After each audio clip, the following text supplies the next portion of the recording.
आदरणीय अतिथिगण, शिक्षकगण, अभिभावकगण एवं मेरे प्यारे छात्र छात्राओं, आप सभी को 15 अगस्त यानी स्वतंत्रता दिवस की हार्दिक हार्दिक शुभकामनाएं।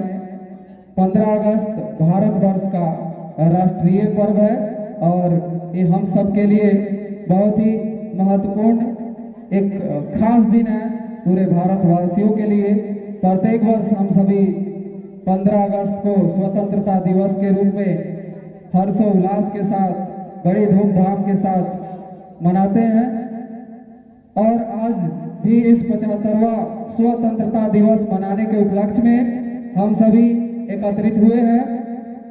इस दिन का इंतजार सभी भारतवासियों को होता है क्योंकि इस दिन के लिए मां भारती को अनेकों वीर सपूतों की बलिदानी देनी पड़ी थी और सैकड़ों वर्षों से गुलामी की जंजीरों में जकड़ी मां भारती जब आजादी के लिए पुकार रही थी, तभी मंगल पांडे ने 1857 में अंग्रेजों के विरुद्ध युद्ध छेड़ दिया और युद्ध छेड़ने के विरुद्ध में अंग्रेजों द्वारा मंगल पांडे को फांसी दे दी गई और उसी समय देश में क्रांति की लहर दौड़ पड़ी और भारतीयों में एक ऐसी लहर की दौड़ जागी, ऐसी लहर दौड़ी और चमक उठी। सन 57 में वह तलवार पुरानी थी, बुंदेले हर बोलो के मुंह, हमने सुनी कहानी थी, वो तो कोई और नहीं झांसी वाली रानी थी। झांसी की रानी महारानी लक्ष्मीबाई भी इस स्वतंत्रता संग्राम में कूद पड़ी और अंग्रेजों से लोहा लेते हुए 1858 ईस्वी में वीरगति को प्राप्त हो गई और इससे और वह वीरगति को प्राप्त हो गई, लेकिन अंग्रेजों की गुलामी बर्दाश्त नहीं कर सकी और इसको देखते हुए और भी भारतीयों में एक जोश पैदा हुआ, जुनून पैदा हुआ।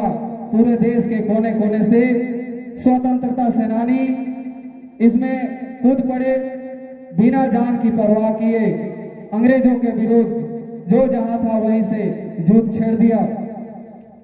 दूरफिरंगी को करने की सबने मन में ठानी थी, जान रहे या ना रहे बस कैसे भी देश को बचानी थी। देश की आजादी के लिए वीर सपूत भगत सिंह, सुभाष चंद्र बोस, राजगुरु खुदीराम बोस, चंद्रशेखर आजाद ने भी अपनी जान की बाजी लगा दी। बहुत ही कम उम्र में ही 12 से 13 वर्ष की उम्र में जो एक खेलने का उम्र होता है, स्कूल जाने का उम्र होता है, उस उम्र में भी उन्होंने देश के लिए अपनी जान की बाजी लगा दी। आओ झुककर सलाम करें उन्हें जिनकी जिंदगी में ये मुकाम आया है। किस कदर खुश नसीब है वो लोग जिनका लहू भारत के काम आया है।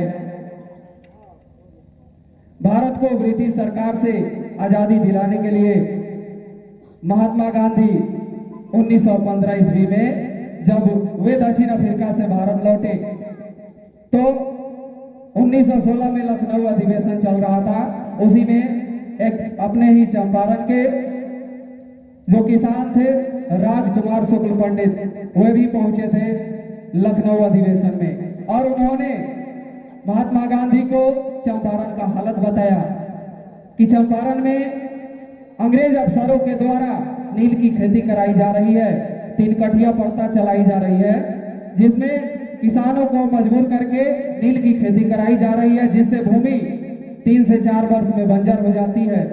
और ये हालत सुन करके गांधी जी चंपारण में 1917 ईस्वी में बिहार के चंपारण की धरती पर आए और यहाँ पे किसानों की समस्याओं को सुनकर प्रथम सत्याग्रह, देश का प्रथम सत्याग्रह जो है चंपारण से ही शुरू किया गया और यह एक बहुत बड़ा कांटा साबित हुआ अंग्रेजों के लिए और यहीं से अंग्रेजों को अपना जो है ये जो है फैसला बदलना पड़ा और नीलहे अफसर ये जो अपना फैसला बदल दिए और नील की खेती पर पाबंदी लगा दी गई और इस तरह से आगे चल करके ये जो है युद्ध रुकने वाला नहीं था। आगे ये जो है युद्ध जारी रहा। उसके बाद कई असहयोग आंदोलन चले, बहुत सारे आंदोलन चलाए गए जिसमें महात्मा गांधी के साथ डॉक्टर राजेंद्र प्रसाद, पंडित जवाहरलाल नेहरू, सरदार वल्लभ भाई पटेल, लाला लाजपत राय, भीमराव अंबेडकर उनका साथ दे रहे थे। अब तो हुंकार भर चुका था भारतवासी, बस तिरंगा लहराने की तैयारी थी। 1942 ईस्वी में भारत छोड़ो आंदोलन की शुरुआत की गई और भारत छोड़ो आंदोलन की लहर ऐसी चली कि अंग्रेजों को लगा कि अब जो है भारत छोड़ करके जाना ही पड़ेगा और मजबूरन उनको 1947 में देश छोड़ना पड़ा और 1946 में ही तिरंगे को हम अप्रूवल मिल चुका था और 1947 में भारत आजाद हुआ।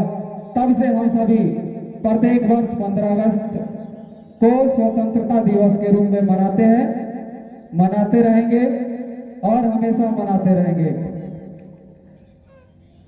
और इस दिवस पर आप सभी को केवल यह नहीं बताना मेरा उद्देश्य है कि देश कैसे आजाद हुआ, बल्कि यह भी उद्देश्य है कि देश मेरा आजाद है और आजाद रहेगा। फिर से अगर किसी की बुरी नजर पड़ी तो हम उससे लोहा लेने के लिए तैयार रहेंगे। महात्मा गांधी का एक कथन है, उन्होंने कहा था कि अगर स्वतंत्रता का उद्देश्य उसी दिन पूरा हो जाएगा जिस दिन देश का प्रत्येक व्यक्ति अपनी दैनिक जीवन की आवश्यकता को पूर्ति कर सकता है, यानी भारत से गरीबी दूर हो सकता है। उन्होंने भारत में आदर्श समाज की स्थापना करने का उनका एक सपना है और हम सभी मिलकर उनके सपनों को साकार करेंगे।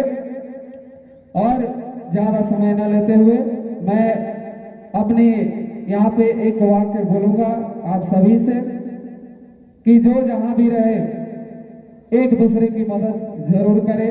जो जिस क्षेत्र में है उसी क्षेत्र में आप एक दूसरे की मदद करने की भावना रखें। और इसी के साथ अपनी वाणी को विराम देता हूं। जय हिंद, जय भारत।